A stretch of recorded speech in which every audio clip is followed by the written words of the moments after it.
Well, I'm so excited to run for the office of Attorney General. It's quite the honor to have already served as the state treasurer, but have the opportunity to go for the office and seek the office is such an honor for the Attorney General's office. But you never do this unless you have all your priorities. Certainly faith and my family and my friends, and certainly talk to my family again about this opportunity. It's just been a great experience for them to be a part of this journey, and we're excited about the capability and the opportunity to serve as the Attorney General. And I would not and could not do this without my family's support. I am the most uniquely qualified person to hold the office of Attorney General. I've been a practicing lawyer of 34 years, but after graduating from law school, my first job was at the Attorney General's office. So I have true experience there. I have prosecuted, litigated, written opinions, represented agencies. I've run very complex state agencies, including the state treasurer's office. I've been counsel to the legislature, and I've also been in private practice. So that broad spectrum gives me a unique qualification of an intersection of law and policy and finance and administration that allows me to come in and be the managing partner of the state's largest law firm on day one. So there's no learning curve for me. I walk in, I understand how it works, the complexity, and I'm able to move from the very beginning. And that's what voters need to know, that you're hiring somebody who doesn't have a learning curve, who is able to really start the process and begin serving from the very beginning.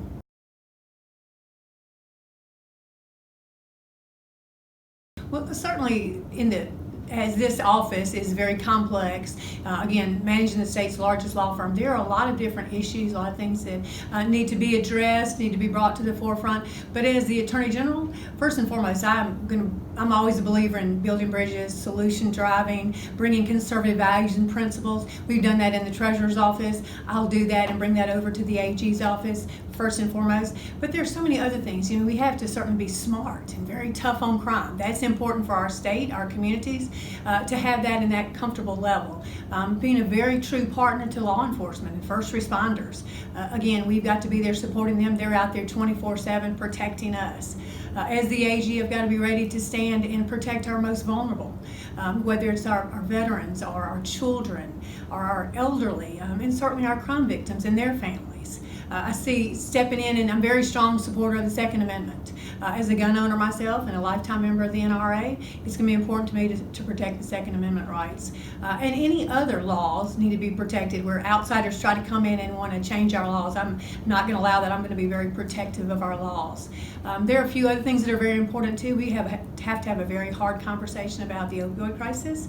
And as the Attorney General, I need to be the leader. I need to come in. I need to bring all the parties together. Let's look for solutions. We know we have challenges, but how do we get to the solutions? And it takes everybody, but with the Attorney General being the leader. There's education pieces that can be brought in, certainly mental health, our law enforcement, just all of us wrapping together to end the opioid crisis.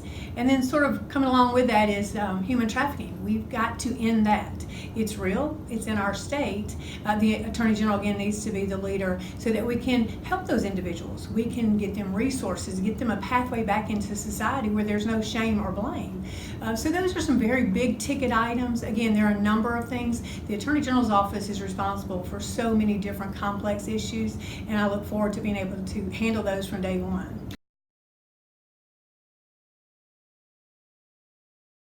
Well, it's been exciting. It's been an honor and a privilege to have served as the treasurer for the last 8 years. But what we've done together in representing the state of Mississippi, we've made great strides, great accomplishments on the record of the office of the treasurer.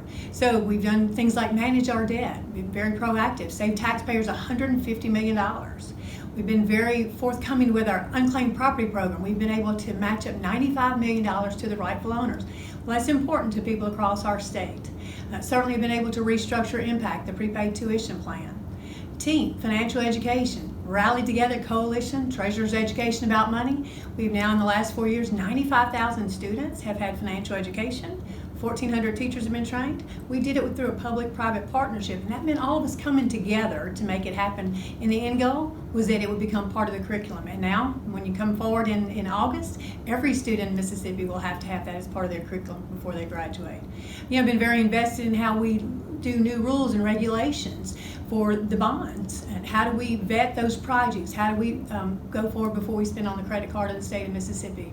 So any number of things, but we've been very successful because, again, we believe in representing our customers, providing good service, being out there and truly bringing everybody together as partnerships to make this happen.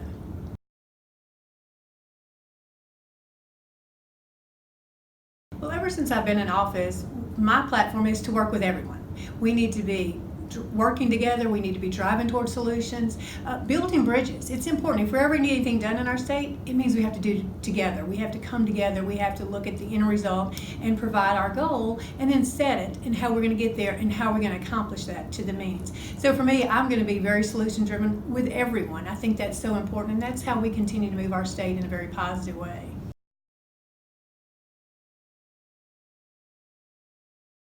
Well, for me, I believe in always being very positive. We live in a great state. We're all ambassadors for our state, and I'm always going to run on a positive message. No matter whatever's going to happen in the campaign, I'm going to be hardworking, I'm going to be trustworthy, someone that the voters can continue to count on and believe in. Certainly my children expect me to act like that. Grandchildren, I want to continue to set that example. And as voters, they certainly should trust me to continue to be a very positive leader for the state of Mississippi. It's important to run on a positive message and to talk about all the good things that are in store for the state of Mississippi. And as the Attorney General, I can do that. I can bring the coalitions together. We can have a strong conversation how we continue to move Mississippi forward in such a strong, positive manner.